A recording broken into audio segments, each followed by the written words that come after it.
राम जी।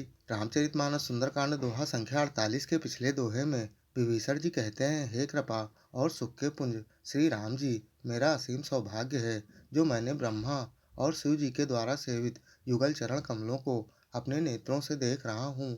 तब श्री राम जी बोले, हे सखा सुनो, मैं तुम्हें अपना स्वभाव कहता हूँ, जिसे काकभुसुंडी शिव जी और पार्वती जी भी जानती हैं। कोई मनुष्य संपूर्ण जड़ चेतन जगत का द्रोही हो, यदि वह भी भयभीत होकर मेरी शरण तक कर आ जाए और मद मोह और नाना प्रकार के छल कपट को त्याग दे, तो मैं उसे शीघ्र ही साधु के समान कर देता हूँ। माता पिता भाई पुत्र पुत्री स्त्री घर मित्र परिवार, इन सबके ममत्व रूपी तागों को बटोर कर और उन सबको एक डोरी में गुंथकर उसके द्वारा जो अपने मन को मेरे चरणों में बांध देता है, अर्थात सारे सांसारिक बंधनों का केंद्र मुझे बना लेता है, और जो समदर्शी है, जिसे कुछ भी इच्छा नहीं और जिसके मन में हर्ष शोक भय नहीं, ऐसा सज्जन मेरे हृदय में कैसे बसता है, जैसे लोभी के हृदय में धन बसता है। तुम संत सरीखे ही मुझे प्रिय हो।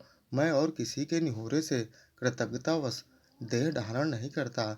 इस दोहे में प्रभु श्री राम जी और किस प्रकार के लोगों को अपने प्राणों के समान बताया है।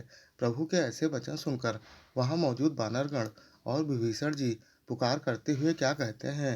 फिर विभीषण ने श्री राम जी से कैसा वरदान मांगा, वरदान देकर प्रभु ने उपहार में विभीषण को क्या दिया, इस दोहे में उसी का वर्णन है। कृपया दोहा पूरा सुने, तभी दोहे का पूर्ण सार और मर्म समझ पाएंगे। और ऐसे ही संपूर्ण श्री रामचरितमानस के प्रत्येक दोहा चौपाई को अर्थ सहित जानने समझने सुनने वाले वीडियो देखने के लिए चैनल को सब्सक्राइब कर जगत का सबसे पावन नाम जय श्री राम कमेंट में जरूर लिखिएगा।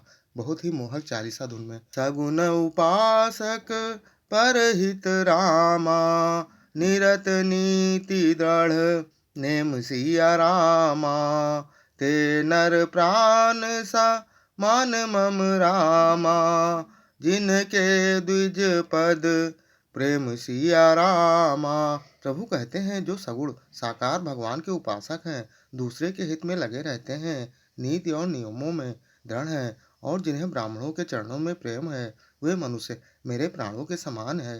धुनु लंकेश सा कल गुण तोरे, ताते तुम अति सै प्रिय मोरे, राम बचन सुनी बानर जूथा, सकल कहे जय कृपा बरू था। हे लंकापति सुनो, तुम्हारे अंदर उपयुक्त सब गुण हैं, इससे तुम मुझे अत्यंत ही प्रिय हो। श्री राम जी के वचन सुनकर सब बानरों के समूह कहने लगे, कृपा के समूह श्री राम जी की जय हो। उनत विभीषणु प्रभु कै बानी, नहीं अघात श्रव नामृत जानी, पद अम्बुज गही बारहि बारा, हृदय समात न प्रेम अपारा। प्रभु की बाणी सुनते हैं और उसे कानों के लिए अमृत जानकर विभीषण जी अघाते नहीं हैं। वे बार बार श्री राम जी के चरण कमलों को पकड़ते हैं।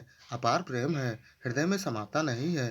सुनहु देव सच राचर स्वामी, प्रणत पाल उर अंतर जामी, उर कछु प्रथम बासना रही, प्रभु पद प्रीति स रित शोभई। विभीषण जी ने कहा, हे देव, हे चराचर के स्वामी, हे शरणागतों के रक्षक, हे सबके हृदय के भीतर की जानने वाले, सुनिए, मेरे हृदय में पहले कुछ वासना थी, अब प्रभु के चरणों की प्रीत रूपी नदी में सब बह गई है। अब कृपालु निज भगति पावनी, देहु सदा शिव मन भावनी, एवमस्तु कही प्रभु रन धीरा, मांगा तुरत सिंधु कर नीरा। अब हे कृपालु, शिव जी के मन को सदैव प्रिय लगने वाली अपनी पवित्र भक्ति मुझे दीजिए। एवमस्तु, ऐसा ही हो कहकर रणधीर प्रभु श्री राम जी ने तुरंत ही समुद्र का जल मांगा। यद्यपि सखा तब इच्छा नाही, मोर दरसु अमोध जग माही, अस कही राम तिलक ही सारा, सुमन वृष्टि नभ भई अपारा। और कहा, हे सखा, यद्यप तुम्हारी इच्छा नहीं है, पर जगत में मेरा दर्शन अमोघ है, वह निष्फल नहीं जाता। ऐसा कहकर श्री राम जी ने उनको तिलक राज तिलक कर दिया। आकाश से पुष्पों की अपार वृष्टि होने लगी। पिछले अन्य वीडियो देखने के लिए चैनल पर जाएं या फिर बिना स्पेस दिए हैशटैग बालकांड दोहा, अयोध्या कांड दोहा, अरण्य कांड दोहा या किष्किंधा कांड दोहा या सुंदरकांड दोहा संख्या डालकर सर्च कर देख सकते हैं। जय श्री राम।